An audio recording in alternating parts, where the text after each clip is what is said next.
প্ৰতিজন লোকে ভাড়া দি নিতৌ পাৰ হৈছিল।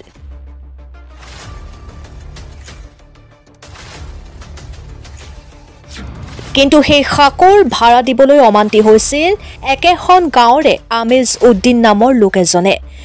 সাকো ভাড়া উঠোৱা হানিফ আলী নামৰ লোকৰ সৈতে বহু তৰ্ক বিতৰ্কও হৈছিল।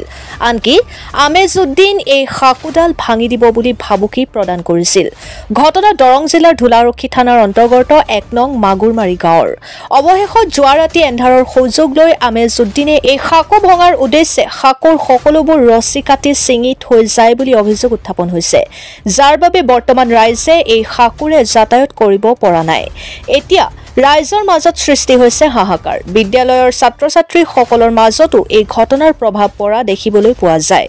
ঘটনা সংক্ৰান্তত স্থানীয় ৰাইজে ধুলাৰক্ষী থানাত এজাহাৰ দাখিল কৰে আৰু আৰক্ষীক অতি সোনকালে বিহিত ব্যৱস্থা গ্ৰহণ কৰিবলৈ অনুৰোধ জনায়।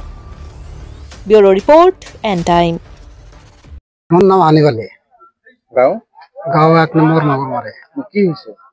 এইটো তাৰমানে এই সাগৰটো তাৰমানে এটা মানুহ এই আমজদি ৩ দিন আগত তাৰমানে এইটো তাৰমানে একবাৰ পাৰ হৈছে। আবাৰ যাওঁতে সময় তাৰমানে তাৰ লগত ভাড়া চাইছো আমি, তেওঁ ভাড়া নাদে। কয় নাই মোৰ তাত ভাড়া নাই, আজি ভাড়া নিদিওঁ।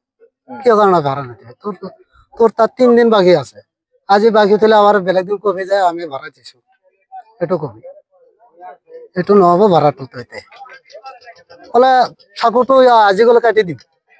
আজি পুৱাই আহি দেখা পাইলো যে সাকুটো একদম ফুটাবিলাক তাৰমানে দড়ি কাটি দিছে। দড়ি খান কাটি দিয়াৰ পিছত হাতৰ স্কুলৰ হাতৰ আছে মানে ১০০ মান, এগুলো পাৰ হব নোৱাৰে, ৰাজবাসীও পাৰ হব নোৱাৰে। এতিয়া কি হব? আমজদিয়ে কাটিছে। মই আগতে কৈছে যে সাকুটো আমি কাটি বগৰাই দিম খালা, আগতে কৈছো। আজি কৰি দিলে আৰু আজিতো আজিৰ লগতো অন্যায় কৰিছে। আজি অন্যায় কৰিছে। আজি সেইটো আমি থানাৰ জৰিয়তে বা পুলিচ অফিচাৰে সেইটো আমি বিচাৰ চাই। এতিয়া মানুহ অহা যোৱা কৰি পাৰিছে নাই, পৰা নাই। আমি বেলেগ এটা নাও আনিছো, লোক আনিছো, নাৱেৰে পাৰ হ'ব। লোকা দিয়ে পাৰ হৈ আছে। আপোনালোকৰ সৈতে অন্যায় কৰিলে? কৰিলে, অন্যায় কৰিলে বহুত।